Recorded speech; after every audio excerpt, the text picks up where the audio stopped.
eu sou Carol Bernardi e está começando mais uma edição do De Olho no Peixe. Nossos programas vão ao ar de segunda a sexta-feira, das 17h30 às 19 horas.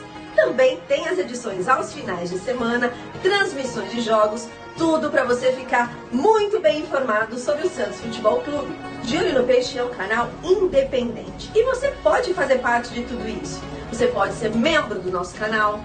Olha, se você for membro, você pode até participar do programa aqui com a gente. Você pode mandar superchat que vai ser lido ao vivo no programa, mas também uma maneira que ajuda muito a gente é se você curtir e compartilhar nossos vídeos. Assim, o YouTube entende que o conteúdo é bacana e faz a distribuição para mais pessoas. Se inscreva no canal, ative o sininho, que aí, todas as vezes que a gente entrar ao vivo, você vai ser notificado. Ó, um beijo, o programa já vai começar.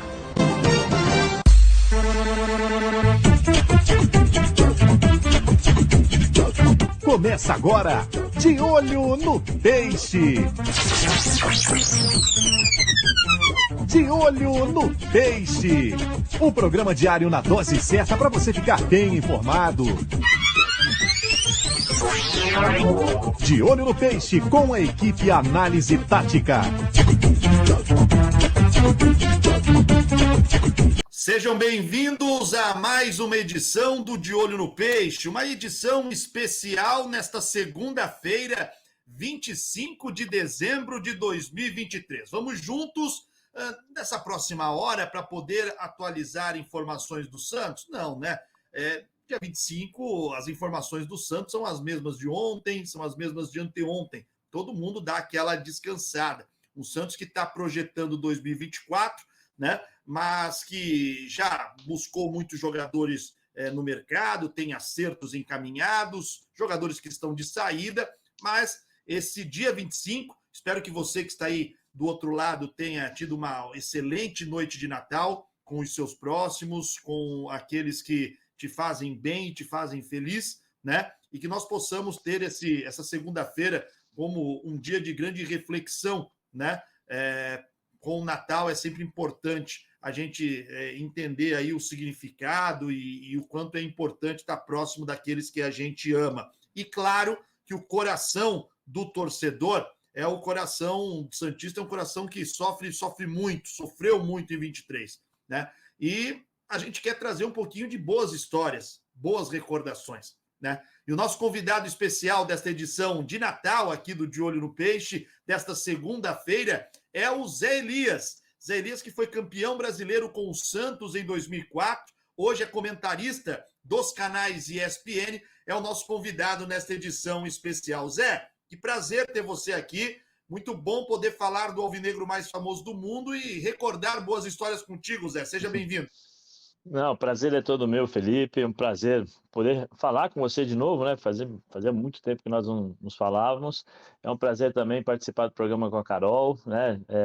E desejar a todos, né, um Feliz Natal, que Papai do Céu aí abençoe a casa de todo mundo, com muita saúde e com muita paz, que é o que nós precisamos, né?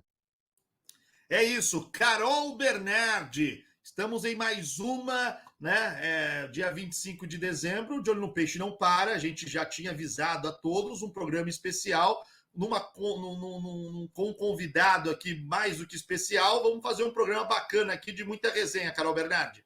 É isso, Felipe. Boa tarde, Zé. Obrigada pela participação, uma honra ter você aqui.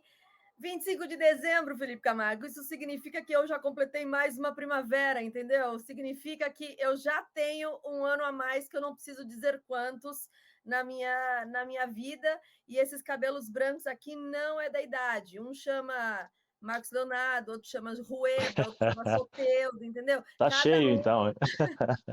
Cada um tem um nome diferente que me deu de presente aí em 2023, mas bora bater esse papo com o Zé, que vai ser muito legal. Parabéns, Carol Bernardi, né? Não sou tão mal educado assim, é que ontem eu falei com a senhorita, né?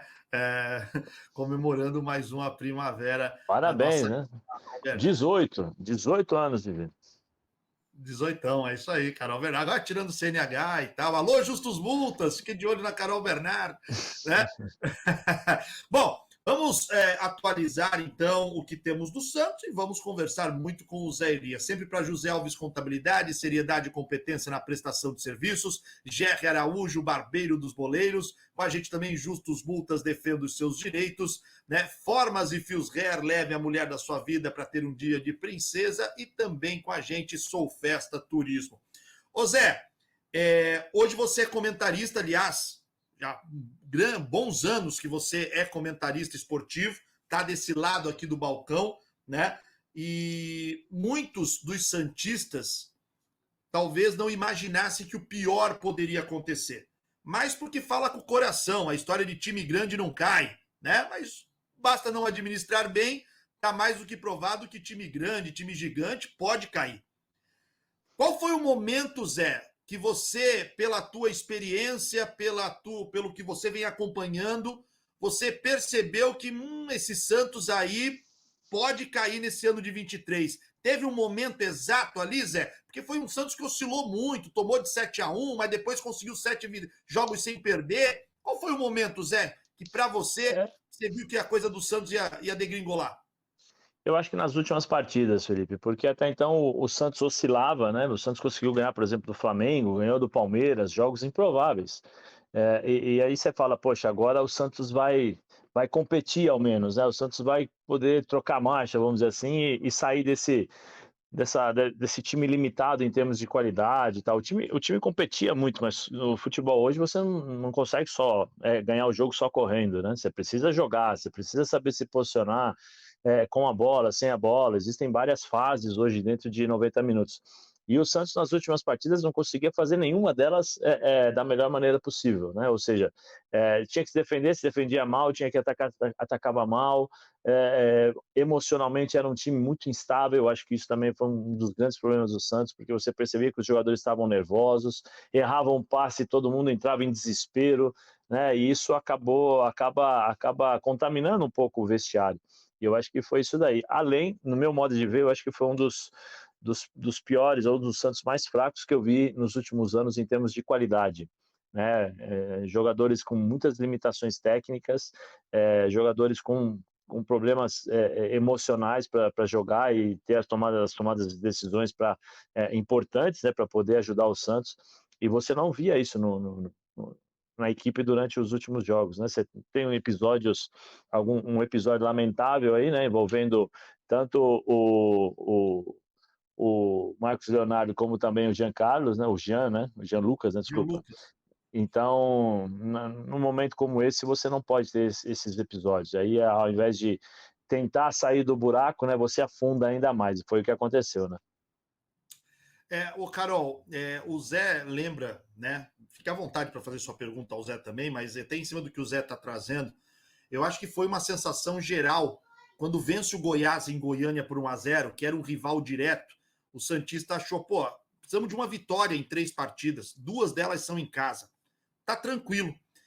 Você acha que talvez esse momento acabou sendo o perigoso para o Santos, justamente porque tu acha que os jogadores entraram nessa mesma vibe de que falta pouco, já conseguimos praticamente. E aí foram 3 pancadas seguidas, Carol, que derrubou o Santos?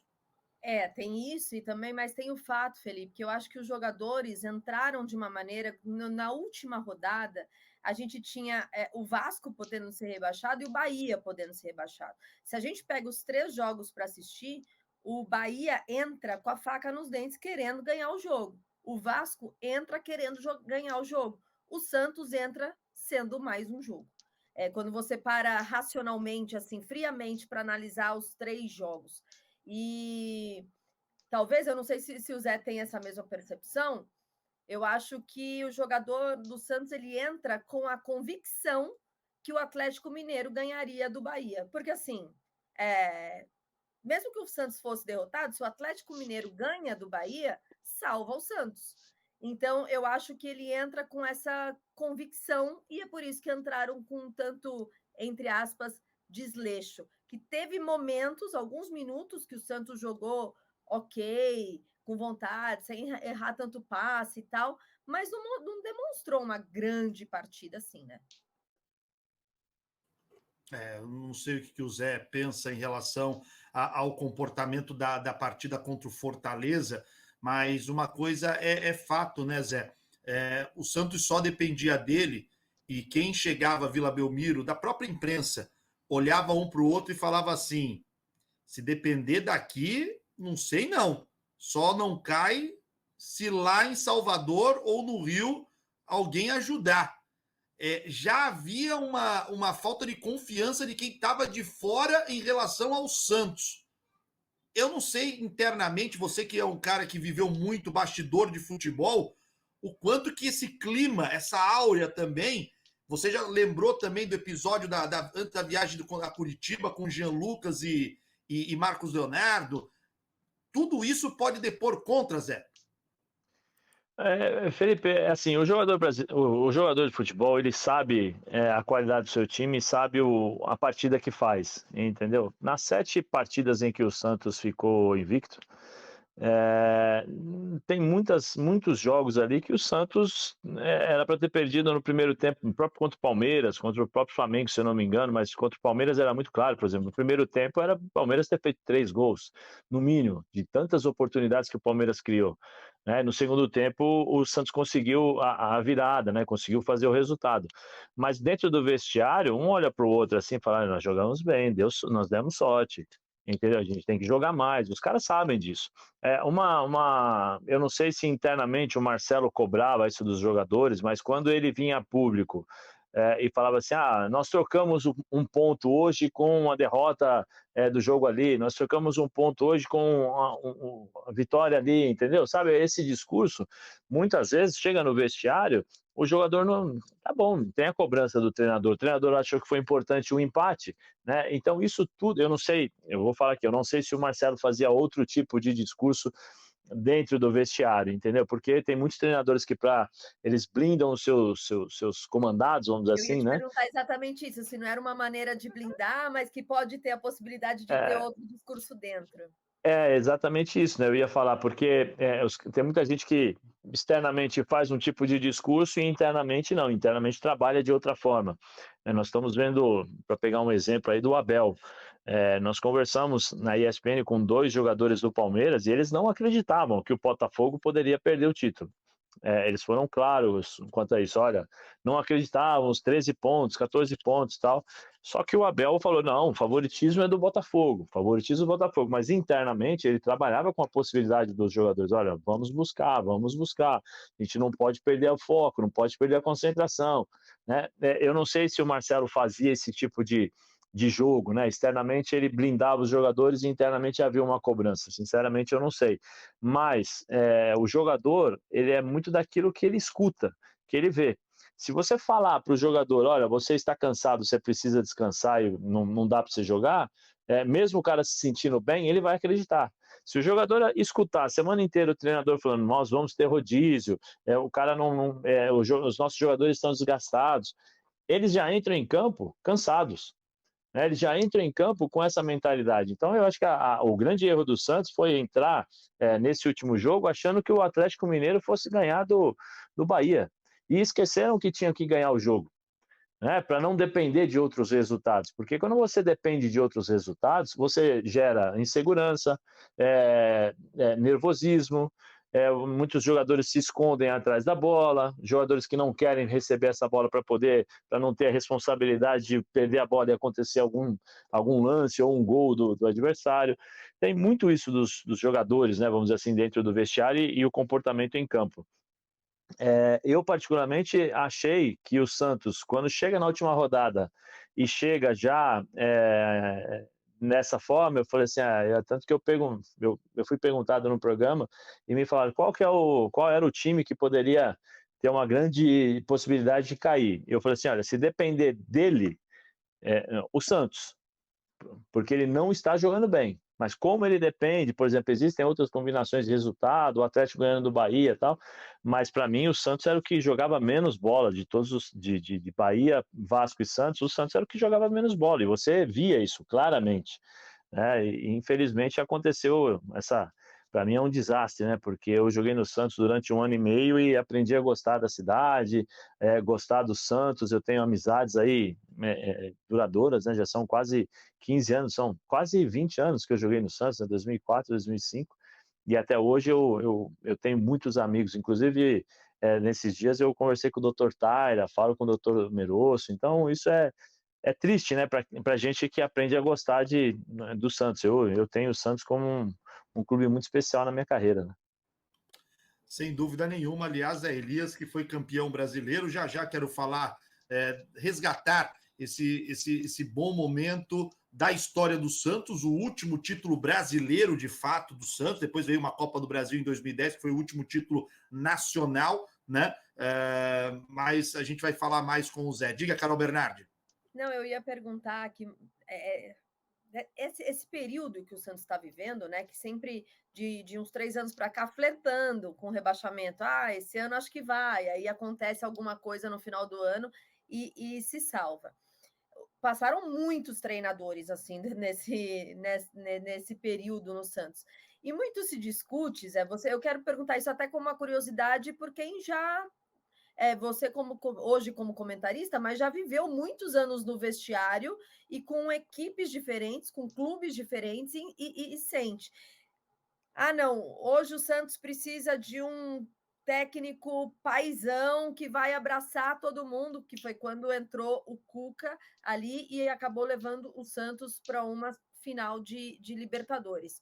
Não, que o Santos precisa de alguém mais linha dura e tal, e que cobre mais. Não, quem precisa de alguém de vestiário, precisa de alguém. No fundo, qual é o técnico perfeito para gerir uma equipe? É aquele precisa realmente ser paizão, precisa só controlar ego, porque hoje a gente vê que tem muito time, né, que faz mais ali um controle de ego, que é muito bom tecnicamente, mas como jogador, como que você enxerga um perfil, entre aspas, perfeito de técnico para gerar a equipe? Olha, cara, hoje em dia é muito difícil de você ter um treinador um pouco a moda antiga, né? Que é a expressão que você usou, que a gente fala muito dentro do vestiário, que é o paizão, né? O cara que conversa, tal, que não tem uma parte tática tão boa, mas que ele acaba compensando com as conversas, né? Se você analisar, ou se nós analisarmos hoje, os dois treinadores que são mais parecidos com isso, que é o Felipão, que é o cara da conversa, que é o mais velho, mais experiente, e o Renato Gaúcho, que esse é o paizão, o boleirão, né, que todo mundo fala, que ele é o personagem, ele é inteligente e sabe usar isso a seu favor. Só que todos os dois trabalham a parte tática muito bem. Eles trabalham a parte emocional também muito bem, porque se vocês perceberem, analisarem, por exemplo, o time do Grêmio é um time que joga futebol, mas é que a todo instante procurava jogar e não se escondia do seu estilo de jogo, mas dentro de uma organização tática, de uma metodologia e de uma proposta de jogo. O Atlético, a mesma coisa. Quando o Felipão assume, se eu não me engano, nos 10 primeiros jogos foram 7 empates, 3 derrotas, eu não sei, não foi muito legal.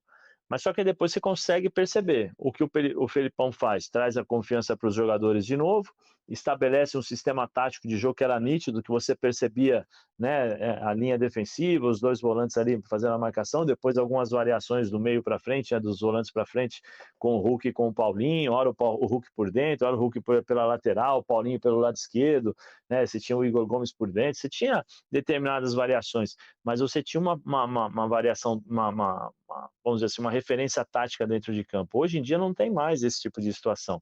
O grande problema que eu vejo, e o que aconteceu com o Santos, é a cada 3 meses uma troca de treinador. Vamos trazer para o nosso mundo, é a mesma coisa, a cada 3 meses você troca um chefe de um diretor de reportagem, ou um diretor de conteúdo. Né? Você vai se adaptar. Quando você está se adaptando à maneira de pensar e de raciocinar do seu diretor, troca, entra um novo. Aí o cara pede tudo aquilo que era diferente, né? Tudo aquilo que era totalmente estranho para você, porque você está acostumado com isso, você tem que refazer tudo de novo. Você vai levar um certo tempo para se adaptar, para entender, para saber o que ele pensa. É a mesma coisa com o treinador. Cada um tem as suas metodologias e a sua forma de trabalhar.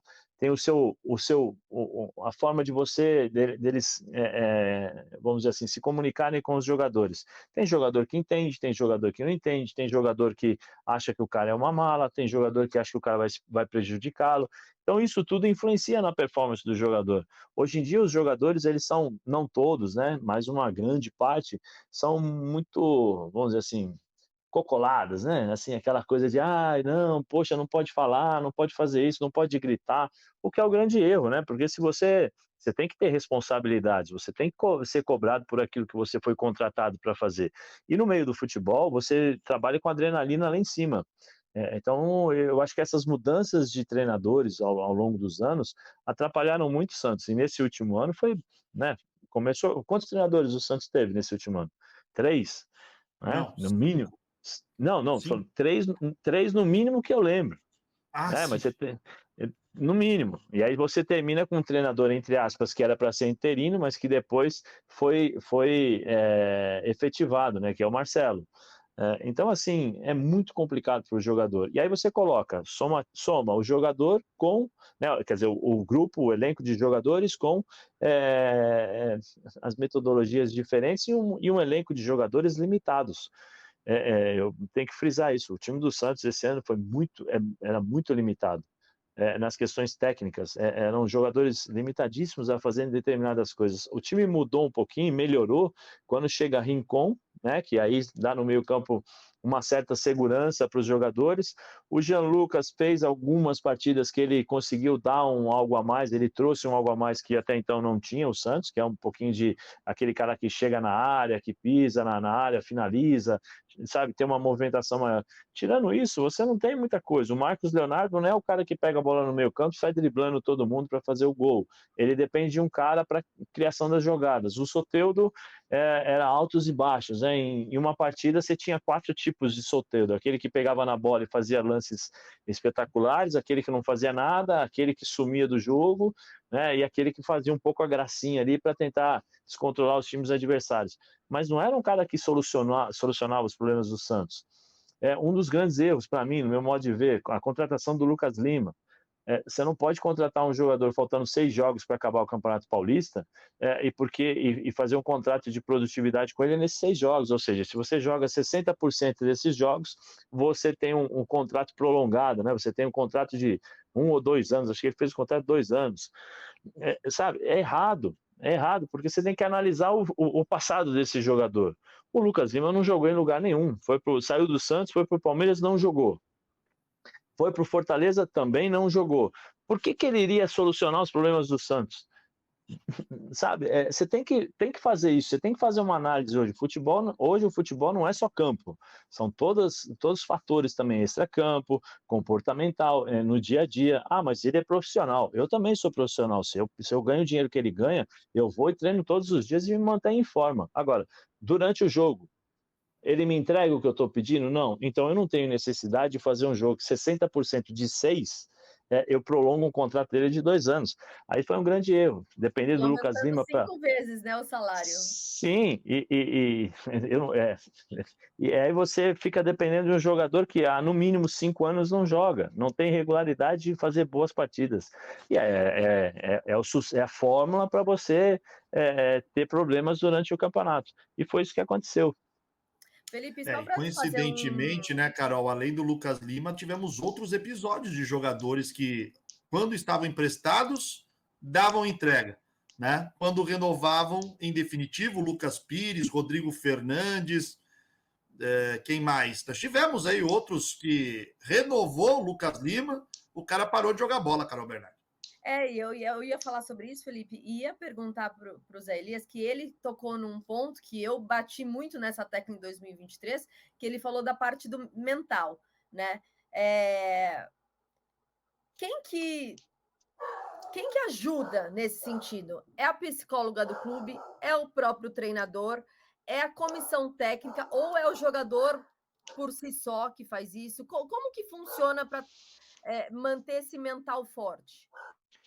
Eu vi, Carol, né, nas redes sociais e depois conversando com o Galo, o trabalho que ele tentou fazer, né, o que ele fez para resgatar essa questão da confiança, levando algumas pessoas para darem palestras, né, para os jogadores, justamente porque ele falou que a confiança desses jogadores ela estava lá embaixo, né, eles estavam muito mal nessa questão a questão mental. Hoje em dia, Carol, nada é por acaso, né? Você tem que ter um trabalho completo. Então você tem que ter fisiologia, você tem que ter nutrição, né? Você tem que ter fisioterapia. Tudo isso eles têm que andar de forma conjunta, porque uma coisa vai puxar a outra. Se eu não tiver um bom movimento mecânico, a minha parte física ela vai ser comprometida, porque eu vou tentar equilibrar o problema e aí eu acabo prejudicando o outro, né? Aquela coisa de, tô com dor na perna esquerda, eu vou compensar com a perna direita, mas só que se sobrecarrega a perna direita e estoura as duas, né? Tem um lado emocional, que é a segurança dos jogadores, que hoje, e aí é uma comparação, não sei se isso é verdade, mas conversando com algumas pessoas, né, que trabalham no meio, eles me confirmam isso, dá um pouco a ideia que eu tenho. Antigamente se formava jogador muito nas dificuldades. Você não tinha a facilidade que se tem hoje, né, as facilidades que se tem hoje nas categorias de base. Você treinava e não jogava, não ganhava. Né, com 15 anos você ia só para o clube, você não ganhava salário. Né, com 16, 17 também não, você começava a ganhar salário no júnior, mas o salário do júnior era assim, era uma semana de ônibus ou um lanche no Teixeirinha, que era quando eu me formei no Corinthians, que era uma lanchonete que tinha lá. Então, isso que acontece, nas dificuldades, você aprende a lidar com todas esses problemas, subir no ônibus, não ter dinheiro, passar por baixo, sabe, querendo ou não, você tem uma tomada de decisão, né, o que eu quero dizer, você tem que tomar as decisões com 12, 13 anos, muitas vezes, que um adulto de 20, 25 não consegue tomar, mas pelo meio, né, você acaba tomando. E quando você chega no profissional, você tem uma casca um pouco mais grossa, então quando você tem que bater de frente, você bate, quando você tem que jogar mais duro, você joga, né, quando você tem que chamar a responsabilidade, você chama, porque você começa a comparar as coisas, pô, vou jogar contra o Flamengo, tem Gerson, tem isso aqui, tá bom, eu tinha que sair correndo do ônibus lá porque o cara queria me assaltar. Eu estou dando só um exemplo, tá, da forma como antigamente eram criados os meninos. Hoje em dia, esses jogadores, eles chegam no profissional desde os 12 anos, escutando, pô, você vai jogar no Santos, você vai jogar no Corinthians, você vai jogar no São Paulo. Os empresários passando a mão por cima e não formando o homem, né? Não formando o ser humano para que quando ele chega até o profissional, ele consiga suportar tudo isso. Então, o lado emocional, hoje, é um dos mais fortes e necessários para você ter um bom jogador. Não adianta nada você ter um jogador fantástico, mas se emocionalmente ele é instável, porque ele vai errar um lance e você vai perdê-lo durante 90 minutos. O Santos era muito isso. Se você observar, você assistiu todos os jogos, trabalhou todos os jogos de forma competente, você vai saber melhor do que eu. Eu não consegui assistir todos os jogos do Santos, mas os jogos que eu assisti, era impressionante. O meio-campo não conseguia segurar uma bola, o lateral esquerdo não conseguia fazer um cruzamento. Né? Teve um lance que eu vi que ele foi até um gol. Eu peço perdão porque a minha memória já não sou mais aquele garoto de 18 anos, né? Mas teve um lance que o lateral esquerdo ele estava sozinho no meio-campo, num escanteio. Ele chuta a bola, era só ele tocar para trás para o João Paulo, ele ajeita e chuta. Só que ele esquece que ele está sozinho. A bola bate e volta e o time adversário consegue recuperar essa bola e faz um gol. Eu não sei qual, eu não lembro do lance. Provavelmente é o lance do Kevson, que o Santos toma um empate. Isso mesmo. Foi na Vila Belmiro, não foi? Foi na Vila, foi não a foi? segunda partida do Marcelo Fernandes, o Santos goleia o Vasco depois do 4-1, mas esse é o gol do empate. Isso, mas aí mostra a forma de pensar do atleta, ele não consegue entender a real situação. Por quê? Porque não tem um entendimento bom. E isso acaba atrapalhando. O emocional hoje, ele, né, não vou dizer igual o Muricy, né, que o Muricy fala que o jogador é 70% e o treinador 30%. Hoje em dia você tem uma parcela maior de treinador, jogador, comissão técnica, tudo envolvido. E tem as psicólogas, todo mundo, Carol. Sabe por quê? Porque o jogador, muitas vezes, ele não consegue conversar com o treinador, porque ele não estabelece uma relação não de confiança, não é isso, mas existe a questão da hierarquia, né? O treinador é o chefe e tal, mas ele consegue conversar com o psicólogo, ele consegue conversar com a nutricionista, ele consegue conversar com o médico, com o massagista. Todos esses caras, muitas vezes, eles se tornam psicólogos dos jogadores, né? Porque sem querer o cara fala tudo o que aconteceu. Pô, ontem saí, tomei né? Tomei umas biritas a mais, umas canjibrinas, aí o massagista chega no médico e fala, doutor, ó, falou que tomou um goró lá. Aí o médico conversa, fala com o treinador, ó, tá meio, vamos segurar um pouquinho, ou tá sentindo, ô doutor, poxa, tive uma discussão, tive um problema familiar, tal. Então tudo isso acaba influenciando no jogo durante 90 minutos. O Santos, esse ano, foi um time muito instável, foi um time emocionalmente muito fraco nesse sentido. Esse é o nosso Zé Elias, convidado desta edição de segunda-feira, hoje 25 de dezembro de 2023, a nossa edição especial. É Natal, é verdade, mas estamos aqui trazendo para você, né, informações, análises do Santos, conteúdo exclusivo para você poder ficar por dentro do que acontece em relação ao Santos Futebol Clube. Fábio Carille, ele é o escolhido para ser o técnico do Santos. Não era o plano A. Quando o Marcelo Teixeira assume, Zé, ele tinha Pedro Caixinha e Juan Pablo Vojvoda como os nomes de preferência. Sabia das dificuldades, mas eram os nomes de preferência. Foram atrás. Nós sabíamos que não ia dar em nada, mas foram tentar lá. O Thiago Carpini virou a bola da vez. Plano já B ou C. O Carpini acerta, o empresário fecha com os dirigentes do Santos e em 24 horas desiste da negociação. E aí o Santos vai atrás do Carille, tira o Carille lá do Japão, tem a polêmica da multa, enfim, né? Que os japoneses dizem que não foi paga, o Santos diz que não vai pagar mesmo, mas que deve o empresário se resolver lá com o time japonês depois. Enfim, gosta de Fábio Carille? Você acha que é um perfil de técnico que se adequa à necessidade e à realidade do Santos em 24, Zé? Eu gosto muito do Carille, né? É um amigo que eu tenho. Eu joguei com ele no Corinthians pouco tempo, acho que foram 2 meses, 3 meses. Depois ele saiu. Aí todas as vezes que eu encontro, eu tenho uma amizade muito grande com ele e tal. Eu acho que dentro do sistema de jogo que ele gosta de jogar, antes de mais nada, ele precisa definir o elenco que ele vai trabalhar. Quando você falou, o Marcelo foi atrás do Vojvoda, isso daí provavelmente era o plano A, né? Plano A, permanência na Série A, beleza, isso é possível, porque o Santos, como clube, como instituição, tem condições, eu acho que, de chamar a atenção de qualquer treinador, porque se você fizer um bom trabalho no Santos, você consegue se valorizar. Eu penso dessa forma pela grandeza do time. Não ficou na Série A, Série B, então a gente tem outros planos. Por mais que o Marcelo, eu acredito que o Marcelo deva ajudar o Santos, né, pessoalmente, como ele já fez isso em outras ocasiões, eu acho que primeiro tem a definição da equipe, do elenco.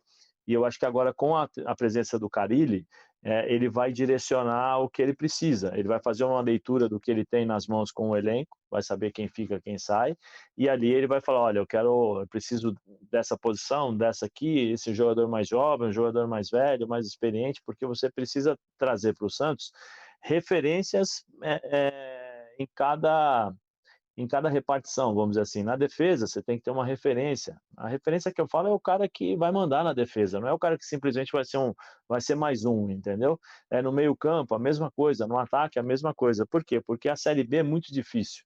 É um campeonato totalmente diferente da Série A, é um campeonato de muita força física, de muita correria.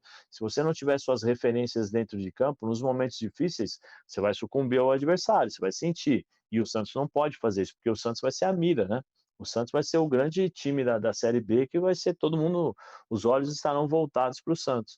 Então, acho que acerta a contratação do treinador, né, do Carille, agora tem a definição do elenco. Eu confesso que só não gostei da forma como o Carille chegou ao Santos.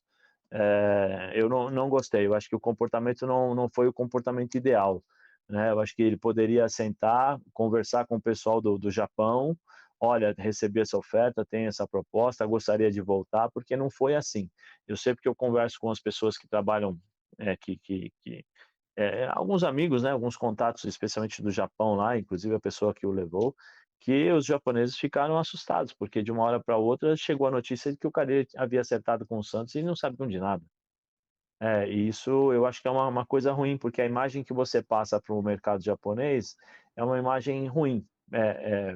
pro profissional brasileiro, não só para o Carille, mas para o profissional brasileiro. Então você pode fechar as portas, né, para outros profissionais, porque os japoneses podem pensar, pô, mas o Carille estava aqui, estava bem, foi estrela de um jogo de beisebol, nós contávamos com ele, nós tratamos ele de forma diferente, porque gostávamos do trabalho, e simplesmente ele foi embora. E aí eles podem pensar, não, da próxima vez nós não contrataremos mais brasileiros, porque eles têm esse tipo de comportamento. Então isso pode ter prejudicado muito os futuros brasileiros que pensavam em trabalhar no Japão.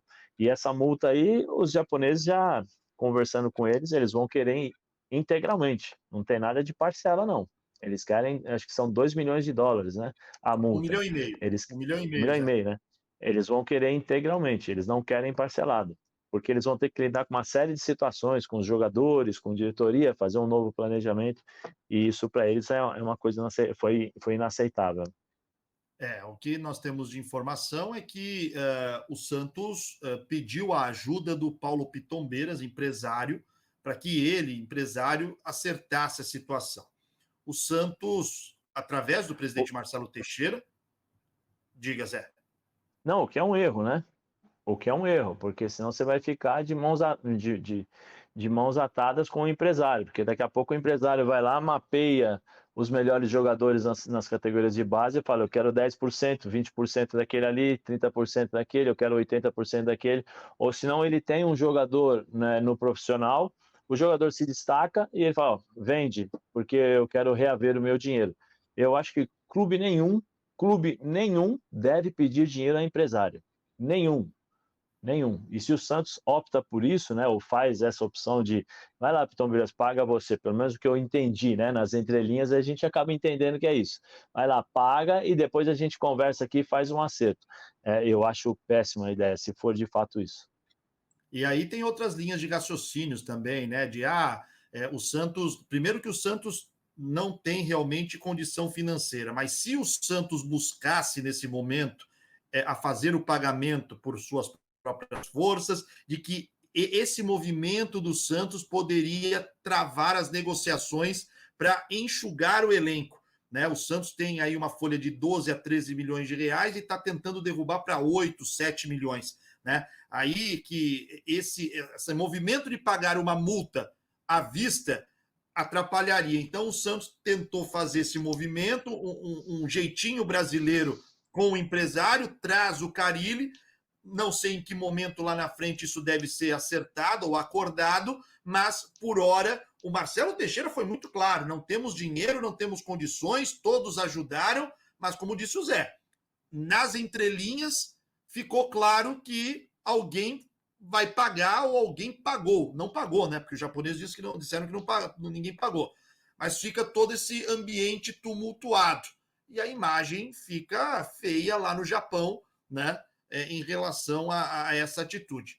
O que vai acontecer daqui para frente, ainda não sabemos. Mas essa é a situação de momento em relação ao Fábio Carille, que inicia oficialmente seus trabalhos já no Santos, já iniciou, né? Está ajudando o Galo diretamente na decisão de quem fica e quem sai, para dia 2 de janeiro, quando começa efetivamente a gestão, Marcelo Teixeira, contratos assinados, dia 6, apresentação para pré-temporada, lembrando que nós não teremos pré-temporada em Dubai, o Santos recebeu um convite, receberia dinheiro, né? Seria uma boa maneira de entrar dinheiro no clube, mas não houve possibilidade por logística, né? Já que o Santos teria que estrear lá dia 7 de janeiro ou dia 9, os jogadores voltariam de férias dia 6, teriam que fazer exames. A possibilidade, viu, Felipe, chama-se definição de elenco, é isso.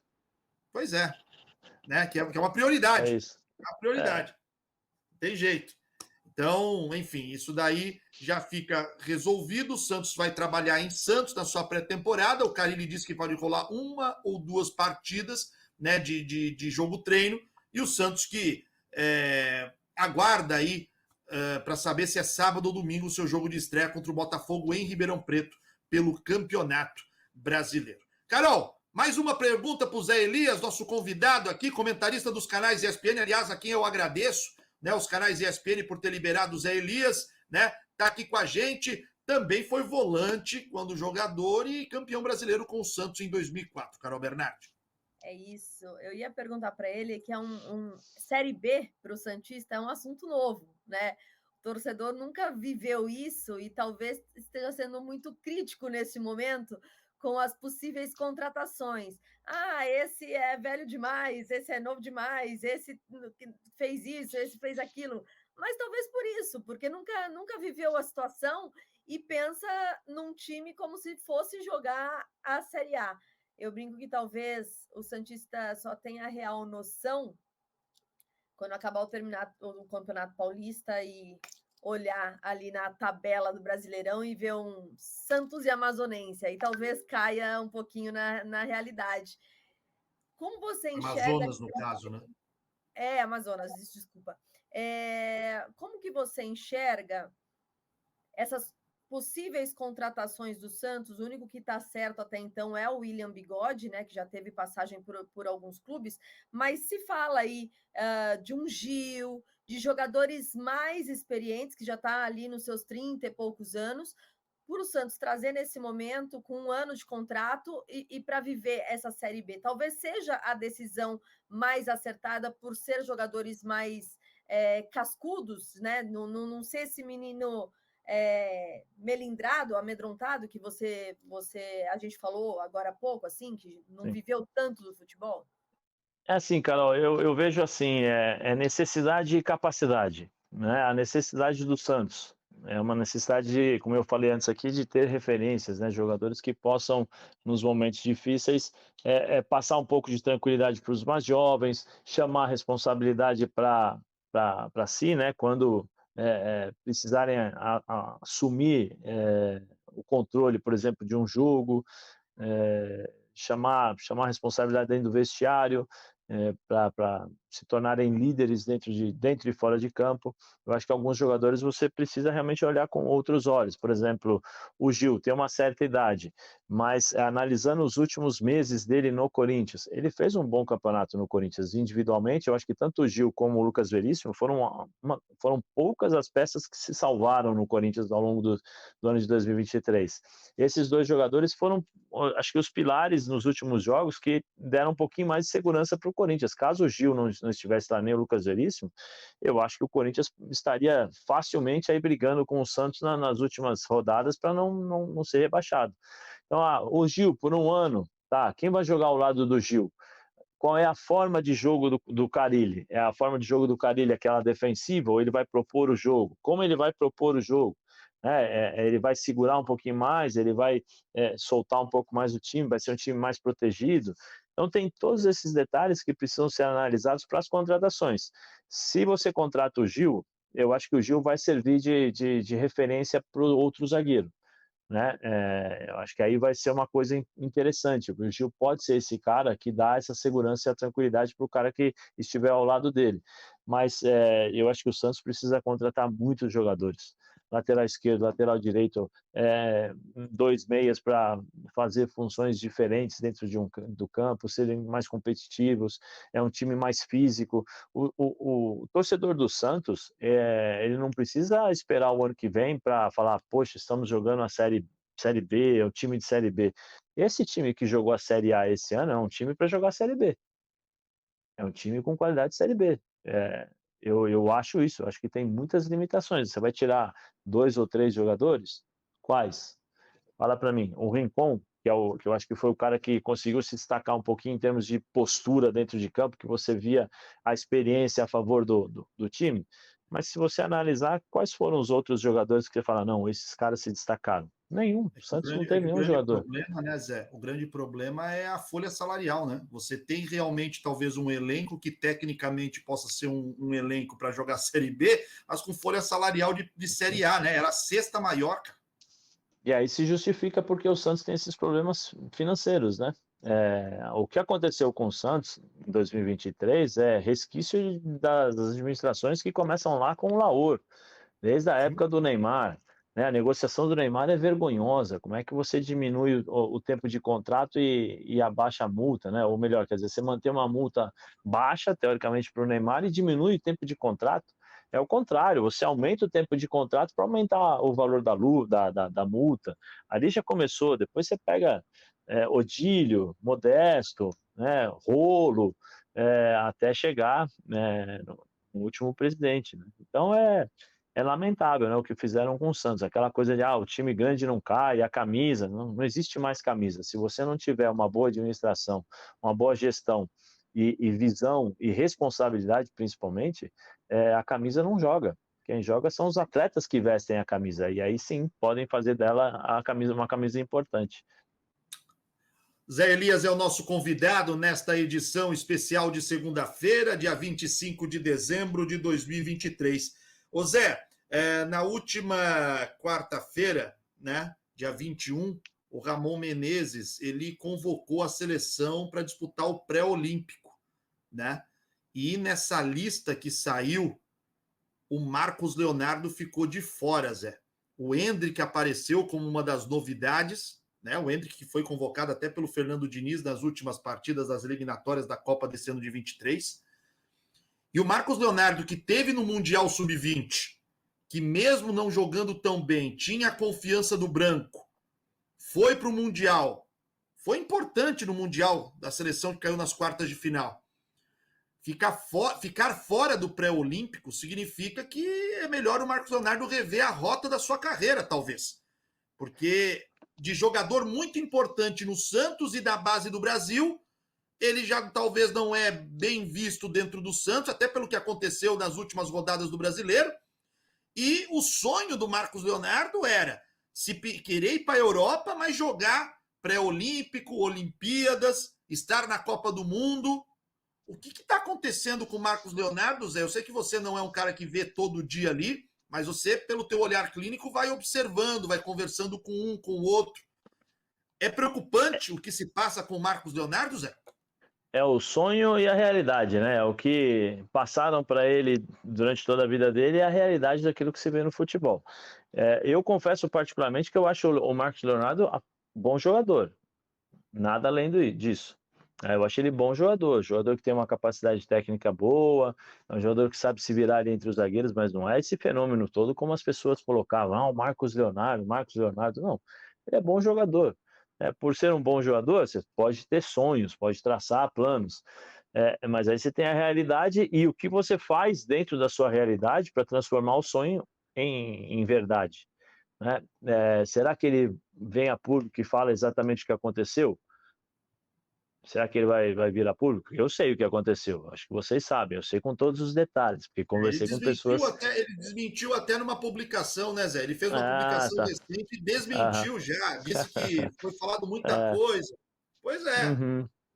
Por isso que eu estou dizendo. Você lembra lá no começo, quando a Carol perguntou para mim sobre a função, os jogadores, tal, que eu falei, que muito se trata na base da... vamos colar ele aqui, vamos fazer, sabe, aqueles jogadores mimados. Precisa ser cobrado, precisa ter responsabilidade. Por que será, então, que ele ficou afastado do time, se não teve nada? Se não aconteceu nada? Né? Como eu te falei, eu sei o que aconteceu. Não foi uma coisa... eu não vou falar porque senão eu vou perder o controle, eu vou falar e é perigoso. Mas assim, seria bom se ele viesse a público e pedisse... Você está citando sobre o problema antes da viagem a Curitiba, sim. Problema no CT, talvez... no aeroporto, todos esses detalhes. Sim, vocês sabem, né, o que aconteceu. Eu também, vocês sabem, né, você é de Santos, se você quiser falar, fique à vontade. Não vou falar não, eu sou apenas um comentarista, quem traz as informações é você como um bom repórter, né, você tem as suas fontes e tal. Você não gostou? Vamos lá então, eu quero você comentando então. Não, Felipe, eu, como profissional, você não pode ter nunca a atitude e o comportamento que eles tiveram. Jamais. Num momento como o qual o Santos vivia e o Santos passava, eles tinham que ser, eles são considerados as grandes joias, né? O Jean Lucas, o próprio Marcos Leonardo são considerados joias, talentos, os jogadores mais valiosos. Você não pode, então, se você é considerado dessa forma, você tem que se comportar de tal forma. Então, você tem que ter essa responsabilidade tem que ser passada e você tem que ser o exemplo. Neste momento, eles teriam que ser o exemplo, eles tinham que ter sido o exemplo para todos os jogadores que estavam ali. Não foi isso que aconteceu. Talvez, quando o Marcos Leonardo e o Jean Lucas olharem ali para o espelho e analisarem a situação, talvez eles possam, se eles forem de fato conscientes, né, daquilo que aconteceu, e ter um cara do lado dele e falar assim, olha, vocês fizeram o que vocês fizeram, não se faz, talvez eles possam entender o que está acontecendo com a carreira deles, especialmente com o Marcos Leonardo, né, porque realmente tinha uma projeção enorme pela frente, era um jogador que antes de ir para o Mundial já tinha colocado uma situação, né, vou para o Mundial e depois de lá eu vou embora, não volto, não era isso? Né? Não vou embora. Quando ele voltou cheio de confusão, tal. E aí tá aí a vida. A vida ela é dura, mas ela ensina. Inteligente aproveita os ensinamentos que a vida dá, né? Que a vida mostra. Se o cara não tem essa inteligência, essa capacidade, ele vai sofrer, que é o que ele está sofrendo. Agora vai jogar a Série B. Ah, mas ele era da seleção. Deixou de ser da seleção. Ele tem que refletir o que ele fez em campo para que o Ramon não o chamasse de volta. É simples, a resposta está aí. Mas circula também, né, Zé? A gente não trabalha aqui com enigmas, tá? Você que está aí do outro lado acompanhando essa edição com o Zé Elias, com a Carol Bernardi, nós estamos se lembrando do episódio do atraso do Marcos Leonardo antes da viagem a Curitiba. O Marcos Leonardo ele teve uma postura que não foi adequada, né? Alguns disseram que ele estava alterado, né? Até alcoolizado, né? Mas o próprio jogador desmente, pessoas próximas ao jogador desmentem, pessoas de dentro do clube não sabem afirmar se realmente estava ou não, mas que ele estava alterado, estava. E que não só se resumiu aos problemas ali do CT antes da viagem, que no aeroporto também o Marcos Leonardo teria cometido alguns outros atos, né? E no avião ainda foi resmungando até Curitiba. Quer dizer, o Jean Lucas cometeu erro. A informação que nós temos é que ele pediu desculpas, foi na dele, bonitinho, pianinho. Já o Marcos Leonardo, longe de ter sido esse pianinho todo. Agora, ô Zé, você falou do campo, né?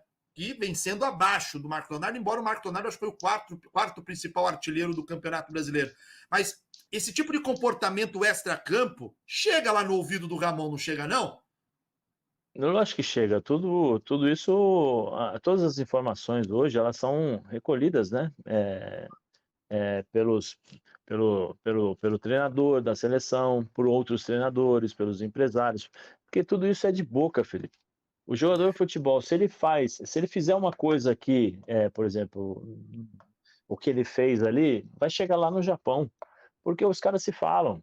Pô, você viu, ó, o fulano de tal fez isso, entendeu? E aí já correu o boato, já correu a informação de tudo que aconteceu. Eles não param um pouquinho para pensar, eles precisam, os jogadores de hoje, eles precisam entender que eles têm responsabilidades, né? Que essas responsabilidades, elas precisam ser cumpridas por eles. Eles ganham muito bem, e aí eu não tenho problema nenhum com isso, porque se eles fizeram um bom contrato, beleza. Se o clube acha que tem que pagar isso para eles, beleza. Mas só que eles também têm que assumir as responsabilidades, porque se eu ganho bem é porque eu tenho que entregar uma coisa boa, né? Eu estou estudando tal, e aquele curso de treinador da Argentina, e num dos textos, e uma das apostilas, fala o seguinte, né? O que é cobrança? A cobrança nada mais é do que aquilo que o treinador exige de um jogador que ele sabe que pode jogar, que exige o potencial que o treinador acredita que ele tenha. Então, assim, se você não pode cobrar de um jogador, se o jogador não está pronto para cobrar, então ele não merece ganhar o que ele ganha. Ele não merece ter o reconhecimento que ele tem. Então, tem muitos jogadores dentro do futebol brasileiro que têm um tratamento excepcional, por isso aquilo, mas quando são cobrados pelas responsabilidades que são atribuídas, eles não conseguem. E aí espanam, né? E aí tem esse comportamento que o Marcos Leonardo teve, né? De não ser profissional neste momento. E aí acaba gerando todo esse impacto dentro do grupo. Né? Esse é o Zé Elias. Zé Elias é comentarista dos canais ESPN, nosso convidado nesta edição especial aqui de Natal do nosso De Olho no Peixe. Bom, já estamos aí com mais de 50 minutos dessa resenha com o Zé, mas para não dizer que não falamos de flores, né? Eu preciso lembrar boa história do Zé Elias. Não vamos falar assim, pô, trouxe o Zé Elias só para ficar falando dos espinhos do Santos, pô. Ele não viveu o momento. Pô, lógico que viveu. Ô, Carol Bernardi, fica à vontade para perguntar ao Zé o que talvez ainda precise ser perguntado nessa resenha com o nosso convidado. Senão o torcedor fala assim, né? Poxa, Natal, tô aqui, vão ficar falando só de coisa ruim, pelo amor de Deus, vamos falar de coisa boa também. Zé ficou, você mesmo falou, né? Um pouco mais de um ano no Santos, e quando foi campeão ali em 2004, o Galo era auxiliar do Luxemburgo, e aí teve todo os, né? Faz tempo que a gente não vive momentos felizes assim. Mas tem alguma história legal para você contar desse campeonato? Claro, histórias que podem ser contadas, que eu sempre sei, tá? Sou amiga de alguns jogadores, eu sempre sei que tem aquela história que pode e a que não pode ser contada. Alguma história que a gente pode saber desse campeonato? Eu vou contar uma história muito também para vocês, tentando comparar o que aconteceu com esse ano com o Santos. Eu tinha acabado de chegar da Europa, né? Eram 10, se não me engano, eram 9 ou 10 anos fora. E aí o Vanderlei, né? Todo dia, toda hora era só porrada. Começava o treino, antes do treino era 40 minutos de conversa, mas assim, porrada, porrada, porrada, porrada. E aí, pô, um mês escutando isso, eu cheguei e falei pro Galo, Galo, pô, já tá dando, pô, pelo amor de Deus, meu, todo dia tem que escutar dura, tomar dura, pô, não faço nada disso, eu tenho que escutar tudo isso. Aí o Galo virou para mim e falou assim, Zé, fica tranquilo que o recado já chegou onde tinha que chegar. O recado não é para você. Aí o Vanderlei todo dia. Por quê? Porque ele sabia o grupo que tinha nas mãos. E ele sabia que se ele desse liberdade para os caras, ele ia perder o controle. E perdendo o controle ia estragar o trabalho. Então o Vanderlei era muito atento a isso. E teve uma situação em Criciúma, o Preto Casagrande, o time titular era lateral direito, era o Flavinho, né? Muitas vezes Flavinho, o Ávalos, o Leonardo e o Léo. Né? Era o Fabinho Soldado, o Preto Casagrande, Ricardinho, Elano, David e Robinho. Muitas vezes eu entrava no lugar ou do Ricardinho, do Fabinho Soldado ou do Preto Casagrande, muitas vezes, algumas ocasiões, né? E nesse jogo contra o Criciúma, eu lembro que teve o problema da mãe do Robinho, que a mãe do Robinho foi sequestrada, né? Então já ficou um clima todo ruim, né? No vestiário, todo mundo apreensivo com o que iria acontecer com o Robinho e com a mãe dele. E eu fui titular nesse jogo, só que o Preto Casagrande estava esperando que fosse ele. E era compreensível, não sei o que aconteceu, o Vanderlei resolveu me colocar como titular. E na hora o Preto, né, ficou sentido, e eu também ficaria. Na hora o Vanderlei já chegou no Galo e no Serginho Chulapa e falou assim, ó, vai lá conversar com o Preto, vai lá conversar com o Preto que eu preciso dele, vou precisar dele e tal. Pô, e não é que precisou mesmo, com 20 minutos de jogo, o juiz chegou perto de mim e falou assim, ó, eu vou te expulsar hoje. E o Ricardinho estava do lado. O Ricardinho pegou e falou pro Vanderlei, Vanderlei, o juiz acabou de falar que vai expulsar o Zé Elias. Não teve outro. Quando eu olhei pro lado, já tinha a plaquinha e o Preto Casagrande pronto para entrar. E eu saí com 25 minutos de jogo. Falei, tá vendo? E aí era os olhos atentos do Vanderlei a todos os detalhes dentro do vestiário, né? E que tem outras histórias que eu não posso contar. Carol sabe, né? Que eu não posso contar, que tem coisas no meio aí que são perigosas. Mas me tira uma dúvida, o árbitro chegou assim de graça ou você já tinha dado uma chegada nos 2 ou 3 dentro do jogo? Não fiz nada, eu só reclamei, eu lembro que eu reclamei com ele de umas entradas que os jogadores do Criciúma deram, alguma coisa assim. Eu sei que eu reclamei, ele falou assim, cala a boca que eu vou te expulsar hoje. Pô, o Ricardinho tava do lado, né? O Ricardinho era o cara que falava com o Vanderlei, né? Muitas coisas que aconteciam no campo, porque era a ligação, né? Ricardinho e Vanderlei, muitas vezes, para consertar o que não estava dando certo. Quando eu olhei pro lado, eu já estava saindo do time. Histórias. Tá vendo, Carol? Aquele dia lá que muita gente achou estranho, né? O Lucas Lima ser expulso pelo Daronco. Existem algumas conversas de dentro de campo que a gente nem imagina, né? O Zé ali estava, às vezes, só na conversa com o árbitro, reclamando com o árbitro, e o árbitro ameaçou o cara e não pensou 2 vezes o Luxemburgo em tirar. A gente não sabe o que acontece, às vezes, naquela resenha de dentro de campo, que é um futebol à parte, não é, Zé Elias? Não é um futebol à parte, é falado uma guerra. É uma guerra psicológica, né? Muitas vezes você tem que ter esse controle, porque você briga com o árbitro, aí você fica descontrolado, manda o árbitro tomar um suco de caju. Antigamente podia isso, né? Hoje já não pode mais. Hoje os jogadores colocam a mão na boca, assim, né? Antigamente não, antes você falava, né? Mandava, elogiava a família, né? E era recíproco também, porque o árbitro também elogiava a sua família, mandava você tomar suco de caju. Era tranquilo isso aí, mas dependia muito do tom, né? Se a gente subisse muito o tom, o árbitro se sentia ofendido e falava, não, assim eu não gosto, aí expulsava. Zé Elias é o convidado especial desta edição de Natal do De Olho no Peixe. Zé, quero te agradecer muito, quase 1 hora de conversa, que eu possa reencontrar um amigo quanto antes para a gente poder resenhar pessoalmente, mas foi um prazer ter trabalhado contigo aí na ESPN, é um prazer poder ter uma amizade contigo, nem que seja mais à distância, e muito obrigado por essa moral para mim, para a Carol, para o Luciano Dias, que não está aqui nessa edição, mas ao De Olho no Peixe, por estar batendo esse papo e lembrando de histórias do Santos e analisando esse Santos, que agora vai buscar essa volta à elite do futebol brasileiro. Obrigado, viu, Zé? Nada, eu que agradeço, Felipe. Você sabe que você é um amigo, irmão, né? Nós trabalhamos juntos na ESPN durante alguns anos. Pô, é sempre um prazer poder participar do programa com você, com a Carol também, né? Primeira vez que eu participo do programa. E, poxa, sempre que precisar, pode me ligar, estou à disposição de vocês aí. E o Santos, para mim, é uma das partes bonitas da minha história, né? Como jogador e como vida também, né? Porque, como eu falei, eu gosto muito da cidade, fui muito bem tratado por todos, continuo sendo muito bem tratado por todos e tenho um carinho enorme pelo Santos. E espero que o Santos possa voltar para o lugar de onde ele nunca deveria ter saído. Zé Elias, nosso convidado nesta edição de Natal. Carol Bernardi. Seguimos juntos, Carol. Mais uma semana, né? Agora a semana que antecede a virada do ano e que nós possamos ter aí, quem sabe, né? Boas notícias nesses próximos dias para levar ao torcedor do alvinegro mais famoso do mundo. Valeu, Carol. Até amanhã. É isso, Felipe. Um beijo para você, Zé. Muito obrigada pela participação. Realmente foi muito legal ter você aqui. Quero desejar um Feliz Natal para todo mundo, que vocês curtam, né, muito a família de vocês, abrace quem você ama, curta mesmo, de verdade, sai um pouquinho de celular, sai um pouquinho desse mundo à parte e dê atenção às pessoas que você ama antes que seja tarde. Parece clichê, mas às vezes a gente só acorda em momentos não tão legais assim, então curtam muito aí. Um beijo e até amanhã. Valeu, Carol Bernardi. Zé, obrigado mais uma vez. Um feliz 2024, tá? Para você e toda a sua família, tá, Zé? Obrigado, Felipe, para todos vocês aí. Obrigadão. Para você também, viu, Carol? Saúde e paz para todos.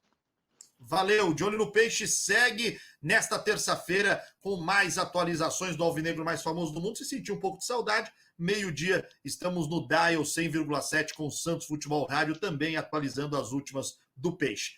Tchau, tchau, gente. Um forte abraço. Tchau, tchau.